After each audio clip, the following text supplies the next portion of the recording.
You went ghost after being wronged, and this happened. Yes, sir. Let me say it louder for my chosen ones in the back. Listen, family, you went ghost after being wronged, and this happened, right? Now, we're going to get into this, y'all, but understand this right here.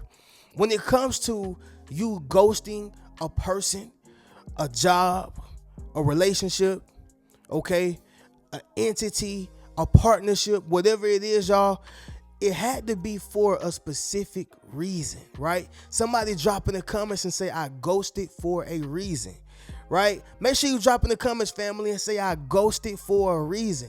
Now, I know in the past, people probably have ghosted you for no reason, okay? Maybe you were too nice, right? Maybe you were too understanding, okay? Maybe you was a little too real, and people oftentimes run away from things, people, or places that are real, right? And they replace it with something that is fake. I understand that. But see, in this case right here, y'all, you had to go someone, something, or someplace because they wronged you. All right, they wronged you. And if you did not ghost them, then they was going to continue to keep wronging you. Now, I know it feel bad, right? I know it feel like you've done something wrong. And I know it feel as if you're not doing a good deed, but people, sometimes you have to stand up for what's right for yourself, or you're going to continue being done wrong. All right, you're going to continue being done wrong. And so, family, in this video, I'm gonna let you know exactly what happened after you ghosted them, y'all. Okay, but before we get it directly into this video, y'all make sure y'all leave a thumbs up on this video, as well as subscribe to the channel. Yes, sir. Not only that, y'all, but y'all be sure to ring my bell so you could be notified after every single video I post. Now, also, yes, family, we are back on the great couch, y'all, with some more insightful information, and this just may be your situation. All right, but let's go ahead and get into it, family. So first thing is first, number one, this is what happened, y'all. You had an immediate value increase, right? You had an immediate value increase. Somebody drop that down below in the comments. I am valuable. Yes, sir. Make sure you drop in the comments, family, and say, I am valuable. See, what happens, y'all, when you have that value increase is that no matter how they see you, no matter their perspective on you, no matter what they said about you to other people, that no longer matters, okay? Because you have walked away, and after you ghosted them, y'all, and walked away and removed yourself, you had an immediate value increase, okay? Let me give y'all a prime example. So let's just say you have a McLaren, a Lamborghini, right? Or even a Ferrari, all inside of a garage that is, I don't know, y'all, 15, 20, 30 years old. It's nothing but dirt in there, nothing but dust in there, right? Maybe even got rodents, creatures in there, okay? And the cars are just completely out of place. They are underneath that garage that is entirely too old, right? And no one is tending to the cars. Nobody is maintaining them. Nobody take care of the maintenance or anything like that. They just inside their garage, right? What happens, y'all, is that those very cars are going to be devalued. Okay, those very cars are not going to look like the cars that they, supposed to be. It's gonna look like these old school, nobodies, right? Because they're not in the right environment. They're not in the right place. So the value goes down. But let's just say, you take those same cars and you put them back on the lot, or maybe you put them in a car collection, right? Where they are antiques and stuff like that. Well, what happens is, y'all, the value increases. See, the point of what I'm saying is that when you are in the right environment, then your value goes up and it is recognized by the people it need to be recognized by.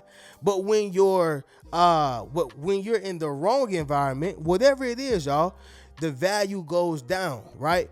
I guarantee you, nobody is going to buy those cars. The reason when they are in that garage with dust and dirt on them, the maintenance ain't up on them. You know why? Because it's not appealing to the eye. They won't see the value in it. Okay.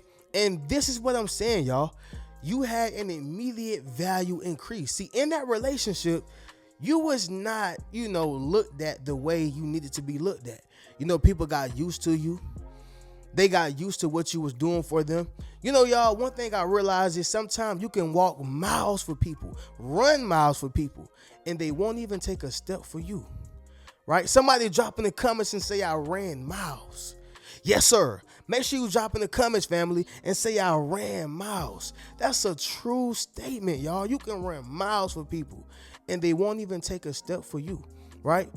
You can break your back for people, and they won't even push the wheelchair, let alone pull the wheelchair. Make sense of what I'm saying, y'all? But once you remove yourself from that friendship, from that relationship, from that job, right, that career path, that organization, those group of friends who did not value you, you had an immediate value increase. You know why? Because in your mind, you now look at yourself in a different way, right? And not only that, y'all, whether they want to accept it or not, they have no choice but to say, hey, they ain't stick around for this beating. They ain't stick around for what I was trying to do to them. They have to at least say that. The only thing they can bank off of is, well, I used to do this to them, or hey, I used to do that to them. Well, I had them in this particular situation. All they're talking about is the past. Once you walk away, the past is left behind as well. Right? Somebody drop that down below in the comments. Leave the past behind. Yes, sir. Make sure you drop in the comments, family, and say, leave the past behind. So don't feel wrong for ghosting someone. I'm talking about not texting back. I'm talking about not calling back. Right? I'm talking about not reaching back out. Right? Now, here's the thing, y'all. And I'll move on to the next thing. You can reach out or have closure, rather. Right? You can, if you are dealing with mature people, mature things, mature places. You can have that closure, right? Because I understand if you're like, yo, Reno, I don't just want to ghost nobody, man. I don't want to ghost nobody. I want to have that closure. But if they're not giving you closure, you got to close the chapter yourself, okay? If they are not giving you the closure that you need, right, then you're going to have to close the chapter yourself. Somebody drop in the comments and say, close the chapter. Yes, sir. Make sure you drop in the comments, family, and say close the chapter, right? But with that being said, family, number one is you had an immediate value increase the moment you ghosted them, y'all, all right? That is a statement within itself. Number two, you placed yourself in abundance, all right? You placed yourself in abundance. Family, let me tell you something about scarcity, right? Because that is the opposite of abundance. When you are in scarcity, you don't feel like it's going to ever be another one, another good man, another good woman, another good job, another good plate, another good whatever, right? Another good career, right? You feel like it's not going to be another one. I'm not saying to purposely mess up good people, purposely mess over good things. I'm not saying that, right? Because I truly believe that you only get a certain amount of, good things, such as a good wife, a good husband. God ain't gonna keep giving you a good wife and a good husband if you doing wrong by them. That's just my opinion, right? Somebody may argue me down, but you mess up once, maybe twice, but that third time, hey, he like, hey man, that's it. You now you got to get the scraps and the leftovers, right? But the point of what I'm saying, y'all, is that scarcity comes from a mindset of feeling like I can't get another one. Okay? And so when you have that mindset, you will never be able to place yourself in abundance. This is why you see so many people in toxic relationships. Why? Because they feel like they can't get anything else better. This is why you see so many people in toxic job environments, because they feel like they can't get anything better, right? I probably told y'all this story, but I'm going to tell it to those who are new. I told y'all I had a cycle. And my cycle would be go to warehouse to warehouse, right? It wasn't because I was not smart, because actually, y'all, I had, after the warehouse job, right? And after I broke that cycle, I actually went to an office job. So it was clerical work. I had my own office and stuff like that, right? But before that, it was only warehouse and retail, and I think like Mercedes Benz, but on the valet driving side. So it was nothing, very deep, right? That I did. But I had to break my cycle. I always felt like, oh man, I can get me a warehouse job and it's going to be easy to get a job. They paying 15, 16, 17. This will allow me to sustain my apartment, whatever the case is. I had the cycle, right? Somebody drop in the comments, by the way, and say, break the cycle. Yes, sir. Make sure you drop in the comments, family, and say, break the cycle. So I went from Goodwill to a job called, I had the airport, of course, right? But then I went right back into warehouse. Now, so I went to Marshalls after that. And then after Marshalls, I had the time where I was just on my entrepreneur stuff. Then I went to Amazon warehouse, right? So I'm sure y'all see the pattern. I'm going from warehouse to warehouse to warehouse. It's probably not, every week, from week to week, but it's still a pattern. And that pattern comes from being comfortable, right? And so it was, and basically, y'all, I was in, scarcity. And it wasn't until I said, you know what, man, bro, you too smart for this, man. You too smart, bro. Why are you going to these jobs? There's no exception, but they're not hiring. No exception, but they won't experience. No exception. Drop that down below in the comments, family. It is no exception to be in scarcity, right? If he can do it, you can do it. If she can do it, you can do it. It doesn't mean to be jealous, but it gives you that inspiration and that motivation and that little hope that you need to keep pushing and striving for better, right? So once I broke that cycle, y'all, of, working at the warehouse, I got into an office job, right? And my first office job was when I was around 25, I want to say 26. 25, 26, or it was in between 24 and 26. The point of what I'm saying is, y'all, I had to break that cycle, right? I put myself in abundance. I said, I'm deserving of a better job, right? Now, obviously, y'all, I work for myself. I'm an entrepreneur. I do content creation for a living, but it still had to start from breaking that cycle of thinking that all I can get is a warehouse job because, hey, they only want me to have experience and I don't have that. And then also it's going to take me too long and I'm making excuses, right? But I had to ghost that warehouse job. Somebody drop in the comments and say, don't be afraid to ghost. Yes, sir. Make sure you drop in the comments, family, and say, don't be afraid to ghost. That is a major point, y'all. Place yourself in abundance. Now, once you place yourself in abundance, you begin to see all the options that are around you, right? You begin to see all the options that are around you. Can I please clarify something, y'all? I'm not telling you to say, well, I got options and you have a good person in your life. A lot of people don't take the time to clarify that. I'm not telling you to go out here and say, I have options and you have a great person in your life. Because guess what, y'all? There's not too many good people as options out here. There are people who are good out here as an option, but there's not too many. And so if you have that one, cling on to it, hang on to it, right? Don't throw it away, because one man's or one woman's treasure is another man's or woman's, I'm sorry, y'all. One man's trash is another man's treasure, right? And that's the same thing I'm saying with a woman, y'all. But the point is, y'all, is that you do not want to throw away a good person, because you heard Reno say, I have to have options to be in abundance. I'm talking about when you are in toxic situations. Yes, place yourself in abundance. Remove yourself. Ghost it, right? But anyway, y'all, without babbling on that too much, y'all, number 3, it's going to be this right here. You show them what life is like without you, okay? You show them what life is like without you. If you don't show a person what life is like without you, then they'll never know the feeling, right?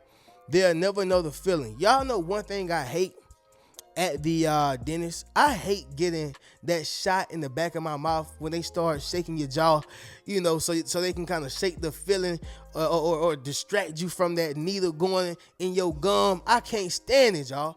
Right? But the reason why I say that is because I would have never felt that needle or felt the feeling of what that needle feel like if I never had a cavity or if I never had to, get surgery on my mouth or get that root canal. I would have never known. And so the point is, y'all, is that sometimes people got to feel that pain.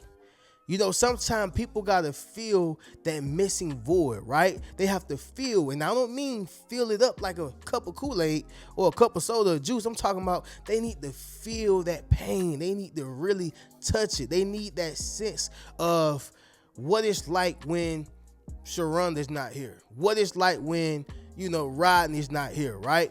Or Tom is not here. They need that feeling. If they don't get that feeling, then they'll never know, which means they're going to keep eating the bad candy, right? They'll get that cavity again, which means they're going to keep, chewing on hard things. They're going to break their tooth again. Now they need a whole nother root canal. Y'all follow what I'm saying?